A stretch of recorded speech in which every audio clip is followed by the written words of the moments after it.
अस्सलाम वालेकुम नाज़रीन, आप देखें ग्लोबल पाकिस्तान और मेरे साथ कराची से मोहम्मद शाहिद साहब मौजूद हैं। दुआ ज़ारा केस के हवाले से इनसे लेटेस्ट अपडेट लेंगे और कुछ अंदर की खबरें भी इनके पास हैं इस केस के हवाले से, क्योंकि इनके व्लॉग्स जो हैं वो हम सुनते रहते हैं और अंदर की खबर सबसे पहले ये देते हैं और उसके बाद इनके व्लॉग्स को कॉपी किया जाता है और उसको मुख्तलिफ एंगल दिए जाते हैं और तमाम जो हमारे दोस्त हैं, सहाफ़ी हैं, वो इनके व्लॉग से रहनुमाई हासिल करते हैं। तो हम आज इनसे बात कर रहे हैं, इनसे पूछते हैं कि आज मेहदी कादरी साहब ने एक दरखास्त दायर की थी सिटी कोर्ट में एडिशनल सेशन जज के रूबरू कि जो मुल्जिम ज़हीर है, वो अपनी ज़मानत का गलत इस्तेमाल कर रहा है और उस ज़मानत जो अदालत ने उनको ज़मानत दी है और जो अदालत ने उनको पाबंद किया है कि वो इसका गैर कानूनी इस्तेमाल नहीं करेंगे, गलत इस्तेमाल नहीं करेंगे। तो ये इल्ज़ाम लगाया गया है मेहदी कादरी साहब की तरफ से कि वो अदालत ने जो उसको रिलीफ दिया, उसकी गलत इस्तेमाल कर रहा है और उसकी ज़मानत जो है वो कैंसल की जाए। तो इसके हवाले से इनसे बात करेंगे। अस्सलाम वालेकुम शाहिद भाई।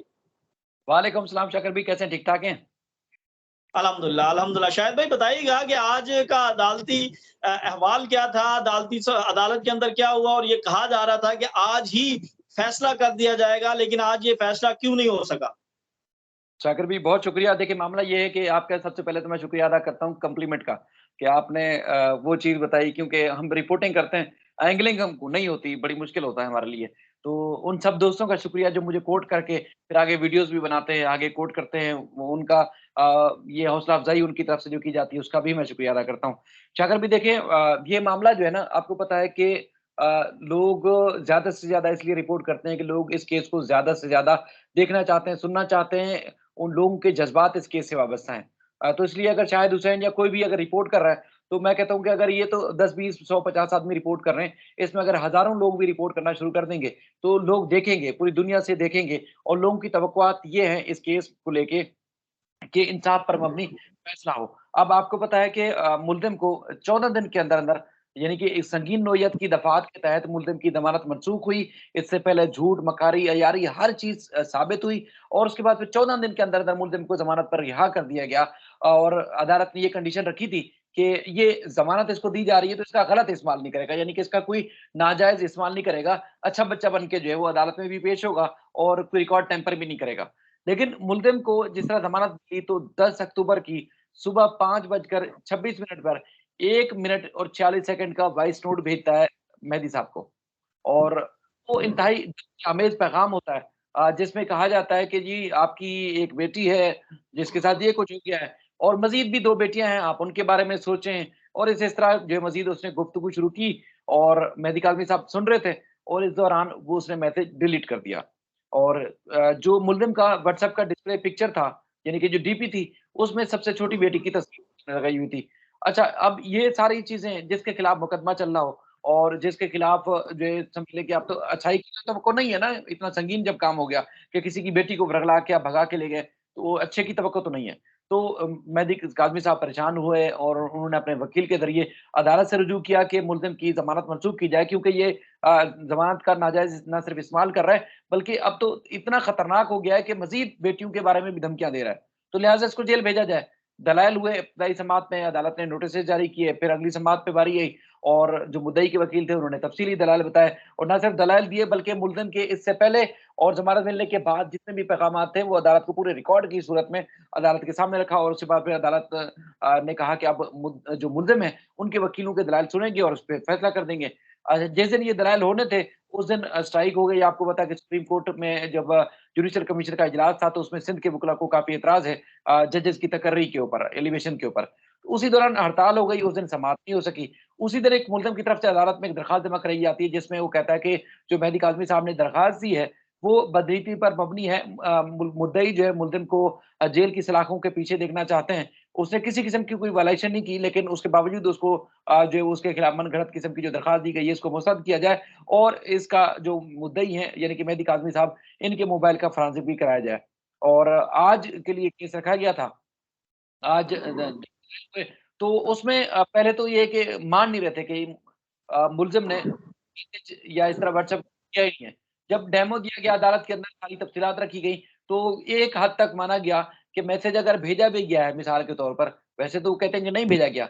अगर भेजा भी गया है तो वो गुड मॉर्निंग मैसेज होगा यानी कि मैं आपको एक गुड मॉर्निंग विश करता हूँ, गुड मॉर्निंग का पैगाम भेजता हूँ, तो वो गुड मॉर्निंग मैसेज होगा आप खुद अंदाजा लगा सकते हैं कि मेरी जितनी भी आपसे दोस्ती हो, तो मैं आपको कितनी बार गुड मॉर्निंग कहूँगा, कितनी ग़ज़लें सुनाऊँगा, कितनी शेर सुनाऊँगा।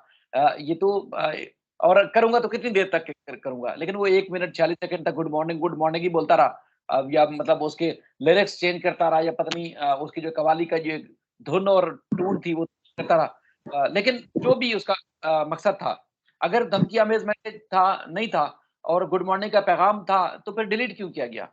यानी कि किया गया इसका मतलब ये है कि वाक़ई धमकी हमें एहसास इसको बाद में एहसास हुआ होगा कि मैंने क्या किया। लेकिन आपको पता है कि व्हाट्सएप वो पैगाम जो है डिलीटेड पैगाम भी अपने एप्लीकेशन के अंदर छोड़ देता है, रखता है। लेकिन अगर फ़राज़े की डिमांड की जाए तो पाकिस्तान में व्हाट्सएप की ना रिकॉर्ड होता है, ना कॉल रिकॉर्ड हो सकती है, ना इसका कोई डेटा आप चेक कर सकते हैं और इसका अगर फ़ॉरेंसिक भी होगा तो वो अमेरिका से होगा, पाकिस्तान में हो नहीं सकता। ये भी डिमांड की गई कि जो मुद्दई साहब हैं, यानी कि मेहदी काज़मी साहब का जो मोबाइल है, अमेरिका भेजा जाए, इसका फ़ॉरेंसिक कराया जाए क्योंकि मैंने तो नहीं किया। अगर भेजना भी है तो फिर तो मुल्ज़िम का भेजा जाएगा, मुल्ज़िम ही जवाब दे यानी कि उसको अपनी बेगुनाही साबित करनी है। तो बहरहाल दलाइल हुए और दलाइल के बाद जो है वो कलामी भी हमने देखा, आवाज़ आती रही बाहर और कस्में भी खाते रहे। आज भी हमें पता चला कि अदालत के अंदर जो मुल्ज़िम के वकील हैं, अपनी बात को सच मानने के लिए या अपनी बात को अदालत के सामने साबित करने के लिए अदालत ने और कहा कि आज ही जो वो हुक्मनामा जारी किया जाएगा। लेकिन आज फिर लेट आवर्स में बताया गया कि 3 जो है वो नवंबर को इस पे हुक्मनामा जारी किया जाएगा कि मुल्ज़िम की ज़मानत जो है वो ज़मानत मनसूख करने के हवाले से जो दरख़्वास्त दायर की गई थी, वो मंज़ूर की जाती है या मुस्तरद की जाती है। लेकिन साथ ही साथ आपको याद होगा कि 6 मुल्ज़मान के नाक़ाबिल ज़मानत वारंट गिरफ़्तारी जारी किए गए थे। आज पुलिस ने अदालत को एक इंटीमेशन दी है, आगाह किया है कि जो मफ़रूज़ मुल्ज़मान हैं उनकी गिरफ़्तारी के लिए सिंध पुलिस लाहौर पहुँच चुकी है। अब वो गिरफ़्तारी के लिए इक़दामात कर रही है, यानी कि नूर बीबी, राय खुर्रम, वसीम और दीगर जो नाम थे। इसमें 4-5 4 और भी नाम हैं। तो अब अदालत उस पुलिस की प्रोग्रेस रिपोर्ट के ऊपर भी मुतमईन नहीं है। उसके लिए अदालत ने एक तो तफ्तीशी अफ़सर को ज़ाती हैसियत में भी तलब किया है कि उसकी तफ़सीलात रखें और साथ ही साथ अदालत ने उनको जो है वो पाबंद किया है कि जो है वो 12 तारीख को यानी कि 12 नवंबर को उसकी तफ़सीलात भी सामने रखें। चूँकि सिंध हाई कोर्ट में आपको पता है कि मामला जब ज़ेर सिंध हाई कोर्ट ने बच्चे का न सिर्फ़ माहिर नफ्सियात बल्कि साइकियाट्रिस्ट से भी कहा था कि उसका तिबी मुआयना करें और वो भी तफ़सीली रिपोर्ट करें। माँ-बाप की मुलाकात जो है चाइल्ड प्रोटेक्शन ब्यूरो में हो चुकी है। अब यकम नवंबर को एक बड़ी पेशरफ्त होनी है, यानी साइकोलॉजिस्ट और साइकियाट्रिस्ट जो है वो अपनी रिपोर्ट पेश करेंगे। इसके अलावा एक जज जिसकी निगरानी में वालिदैन ने बच्ची से मुलाकात की थी, उनकी रिपोर्ट भी अदालत में पेश करनी है। शाकर भी देखें मामला ये है कि हम जिस दिन रिपोर्ट कर रहे हैं, ये बच्चों की प्रोटेक्शन का मामला है और आपको पता है कि कानून भी जब बनाए जाते हैं तो बड़े दावे किए जाते हैं और आप खबरें सुनते होंगे अखबारात में कि हुकूमत का बड़ा इक़दाम, हुकूमत ने ये तीर मार दिया। लेकिन अमल-दरामद कख नहीं होता। जितने भी कानूनी मतलब लोग अमेरिका बरतानिया की और ना जाने कौन-कौन से ममालिक की मिसालें देते हैं कि जी वहाँ के कवानीन मतलब मैं तो समझता हूँ जैसे कोर्ट रिपोर्टिंग करते हैं, तो सबसे बल्कि उनसे भी कई कदम आगे निकल चुके हैं कानून साज़ी में। लेकिन अमल-दरामद जो सिफ़र है, ज़ीरो है। अच्छा बच्ची को शाहिद भाई ये तहफ़्फ़ुज़ बताइएगा कि जो मेहदी काज़मी साहब हैं, तो क्या उन्होंने कोई क्रिमिनल प्रोसीडिंग भी उसके भी आगाज़ किया है, कोई साइबर क्राइम को या कोई पुलिस को दरख़्वास्त दी है कि उनको धमकी आमेज़ जो हैं वो फ़ोन किए जा रहे हैं और उनकी जान को खतरा है, उनकी बच्चियों के हवाले से बात की जा रही है, तो बड़ी तशवीशनाक बात है कि कोई किसी को व्हाट्सएप करके और इस तरह की धमकी आमेज़ जो है वो पैगामात दे, तो उसके ऊपर तो क्रिमिनल प्रोसीडिंग भी हो सकती है, साइबर क्राइम भी जो है वो उसके खिलाफ कार्रवाई कर सकता है। बिल्कुल, उन्होंने एफआईए में न सिर्फ़ दरख़्वास्त दी है बल्कि इसका पूरा जो रिकॉर्ड है वो भी पेश किया है। मुल्ज़िम के माज़ी के रिकॉर्ड और उसके बाद फिर जो उसके खिलाफ जहाँ-जहाँ केसेस चल रहे हैं, उसकी तफ़सीलात भी एफआईए के सामने जमा करा दी है। चूँकि जो मेन ट्रायल की जो कोर्ट थी जिसने मुल्ज़िम को ज़मानत पर रिहा करने का हुक्म दिया था, उस अदालत को भी आगाह करना बहुत ज़्यादा ज़रूरी था।